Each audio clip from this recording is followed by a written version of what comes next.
everyone, it's Miss Alyssa coming to you from the library, and today's craft is perfect for those of you who are taking up some gardening, whether you're planting some herbs or vegetables, whether you're doing some flowers, whatever it is.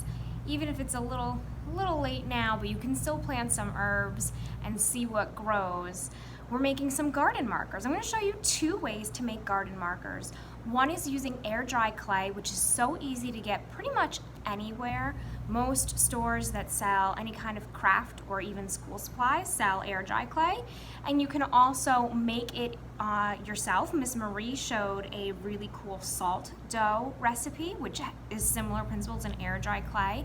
I'll link to it so you can see, or you can look up your own recipe, or you can just buy some air dry clay. We're just using the plain Crayola air dry clay, and it does take a while to dry. It is very humid out right now here in New Jersey, so it may take more than 24 hours. I would give it a nice 2 days just to be safe. The second one that we're gonna make involves using something you can find anywhere, and it's a rock. We're gonna transform the rock and we're going to make it look actually really nice, and it's going to look like you purchased them from a store or from a maker or something like that, but you made it yourself and it's custom to your garden, and it's going to be quite lovely. So that's what we're going to do today. We're going to get started. We're going to make our air dry clay markers first. So I have my air dry clay here, I have my bowl of water, I have my roller, I have my stamps, and I have some markers to use for my stamps. So I'm going to just get this into a nice even ball.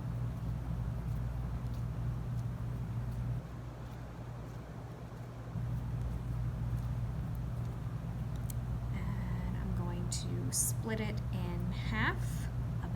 Remember, this is homemade. I'm not going to make this perfect. If you want to make it perfect, you can use a digital food scale or something to make sure the weights are the same. And then I'm going to split them in half again.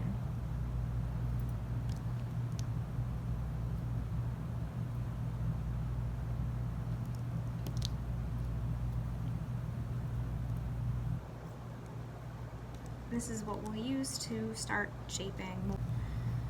So I'm going to put these to the side. I'm just going to start with one for right now. So we're going to start by making a snake. We're going to make a little column, and we're just going to flatten it out. So this is already kind of a marker shape, like so. I'm going to use my roller to make it nice and smooth. And remember, this is air dry clay, so if we see any imperfections like cracks, we can smooth it out with water, and it turns into that really nice muddy clay texture that makes things easy to work with and for us to manipulate.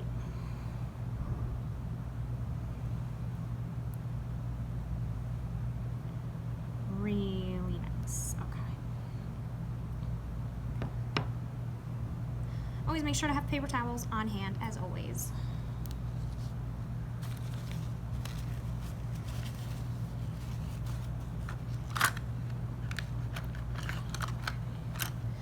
Get my cutting tool. You remember, you can use a knife, whatever it is that you have, and I'm going to just make my pointy end. I'm not really good with symmetry, so remember, these are homemade. Make my pointy end that goes into the dirt. That to the side.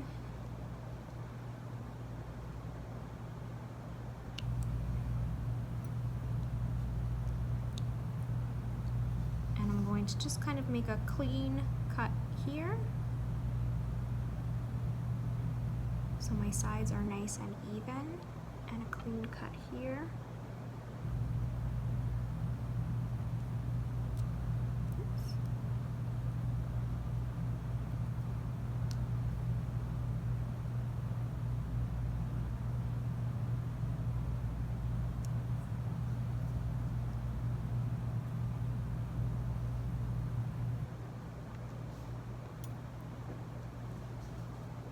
I'm just going to use my fingers to continue to shape it.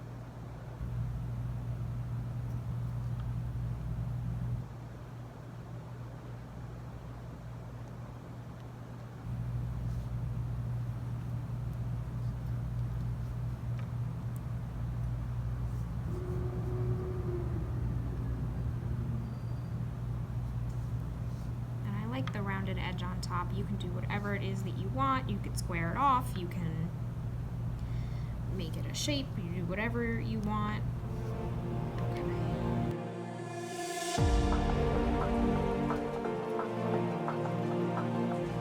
So what I'm going to do next is I'm going to take my letter stampers. I also have these really tiny ones, which I think might be better for this.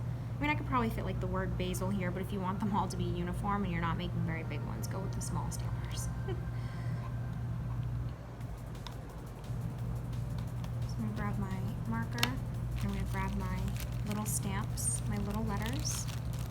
So I'm going to color your stamp. You could also use a stamping pad, but I didn't have any in a color that I wanted to use here.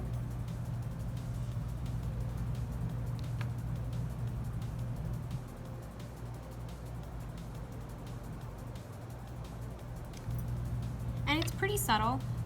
It's not because these are tiny, so it's not a huge loud thing. Again, if you're using the bigger stampers, it would be bigger, but this is just really subtle and very rustic looking. It's not,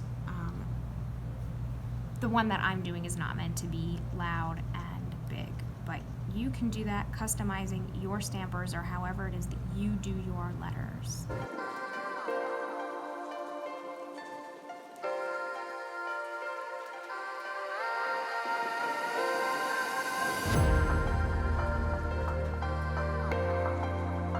So there we go, I have a marker for basil.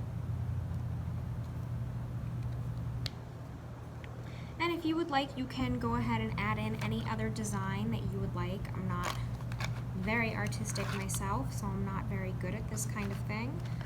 But you can draw some leaves. If you have other stamps that are just patterns, I would totally say go ahead and add in some, stamp in some patterns because it's just lovely.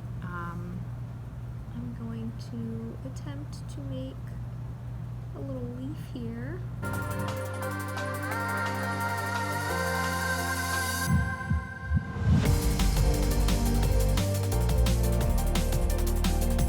So, through the magic of recorded and edited phone video, we now have a finished and dried marker. I love the way this looks when it dries. I guess it's because I used a water-based marker. You know, Crayola markers are very washable, and so some of the ink kind of dispersed a little bit from the water in the clay, and it looks really, what is that, shabby chic, and my little leaf looks nice, and I actually really like the look of the clay. I'm going to show you right now. I love it. These are still, this is still a little wet. It's been about 24 hours. It's also very fragile, so it could crack, it could break, so you need to be careful. If you're going to go put this in the ground, just stick your finger in first, and then you can go ahead and shove this in, because air dry clay is fragile, especially when it's still kind of wet. But I love the way the ink dispersed a little bit, and it looks really, you know, it's got that rustic country homemade look. You can do this in whatever color with whatever markers you want, and I love the way it came out. I love the look of the clay. Some of it's kind of dusty and white, some of it's kind of a natural color, and you can paint this. I'm not going to. I love the way it looks the way it is. You could paint it white. You could go back in with a fine line pen and or the stamper again and redo your green, but I really like the way this looks and the way this came out. So the next one, I'm going to put this to the side. The next one we're going to do is we're going to do our rock. So we have these great big rocks that we always keep on hand for crafts.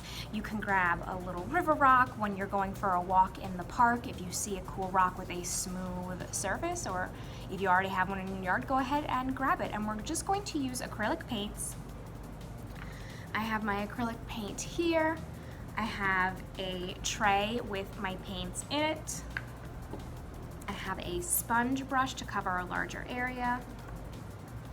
And I have some fine tipped paint brushes so I can do some little details. Okay, so with that, we are going to get started on our rock. Okay, so here's my rock, and here are my paints. I have a green, a black, a brown, and a white. I want to have a darker green, and sometimes you never know what's going to happen with your black based on what color it's based in, so I added a little brown just in case I needed to bring back an earthy tone. We're going to see what happens here. So I'm just going to take a little bit, and I'm going to start mixing my colors.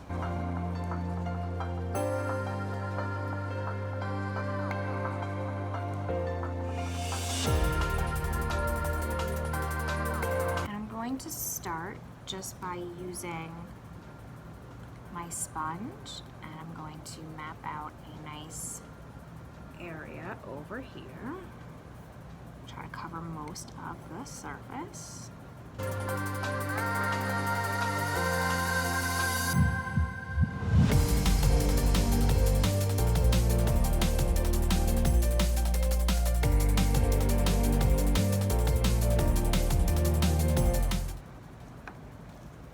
I'm going to take my finer brush to go in and make sure my edges are even, because that's just me. But if you don't need your edges to be even, you don't need your edges to be even, but that's just the way I see this rock.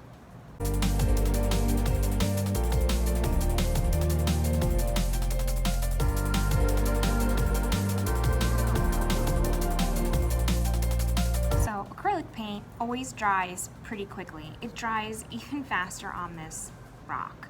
And so what I really want to do is to make sure that I have really nice handwriting, is I'm not going to do my writing with a brush. I'm going to do it with a Sharpie marker. So let's say I have mint for this particular rock.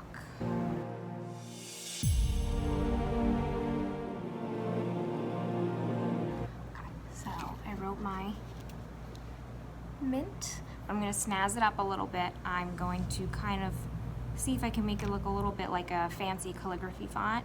And so when you're doing that, you're going to follow your downstroke. So the first thing I do is a downstroke. So I'm going to make it heavier than up here when you go back up. And then it's going to get heavy again, light and heavy. So let's see. I'm going to make this thicker and more pronounced.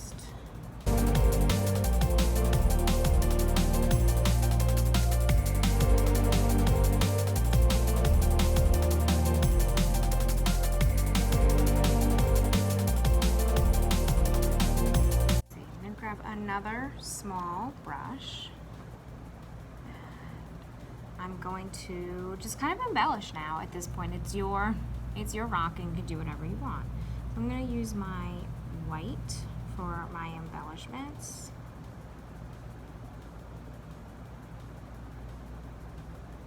Actually, you know what I'm going to do? I was going to make little dots using the tip of this, but sometimes the bristles kind of splay out, and it doesn't always work out so well. So what I'm going to do instead is use the tip, and it doesn't hold on to paint that much, so you need to dip it a lot, but this will make a consistent nice dot. So I'm going to try that instead.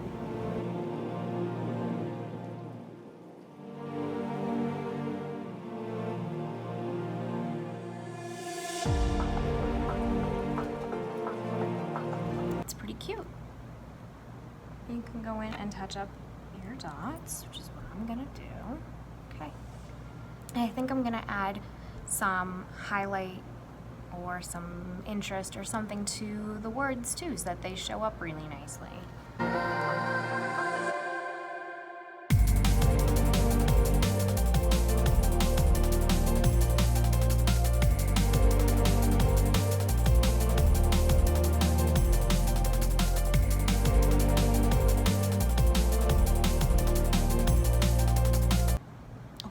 That's it. That's my little mint rock, and it's as simple as can be. I can make a whole bunch that match this. If you are really artistic, you could draw some mint leaves. If you're doing little flowers, you could do flowers, you could do rosemary, oregano, whatever, lavender, whatever it is, at the base of a tree that you've planted, like a lemon tree or a peach tree, whatever it is. You can draw, you can keep it super simple, you can do a color scheme that maybe matches your yard or the wood or the planters or whatever it is that's in your yard. But I kept mine really simple. It's a little whimsical. I love polka dots, and that's our garden marker. Okay, so that's it. I have my 2 different types of garden markers. I have the little stakes that stick up out of the dirt, and I have the rocks that you can place right in the base of the dirt or the bed where you've planted, wherever it is. So remember that these ones can be a little fragile, and they do take a lot of time to dry. You know, I left mine on my flat mat surface overnight, so the back is definitely still wet, and it is humid in here, so you just have to take care. But I love the way this came out. Again, I think that's upside down. I think I love the way the ink spread because of the wetness of the clay. And again, you could totally go in with a very fine tipped pen, a fine tipped Sharpie, a fine liner, whatever it is, and you could fill that back in if you want. Or when it's really dry, you can do a paint wash. You can just water down some paint and you can kind of smush it into the indentations, the impressions left by the stamp. I love the way this looks. I love the kind of rustic, imperfect, shabby way that this looks. It came out even better than I thought it was going to, and you know, you have little surprises when things dry. I love the way it came out. So, but just remember that these are fragile, so just remember to stick a finger in first so you have a little hole, and then you can put this in. And then we have our rock. So again, you can make a whole matching set of these, small ones, big ones, different colors, whatever it is. All right, that is it for me for this week. That is it for our craft for this week. I hope that you all enjoy and have fun. As always, if you try out this craft, please send me a picture. You can leave a comment here with your picture. You can send us a message here on Facebook, on Instagram. You can send me an email, whatever it is. Have fun with it. Be creative. Get outside and enjoy. All right, everyone. I will see you next time. Bye.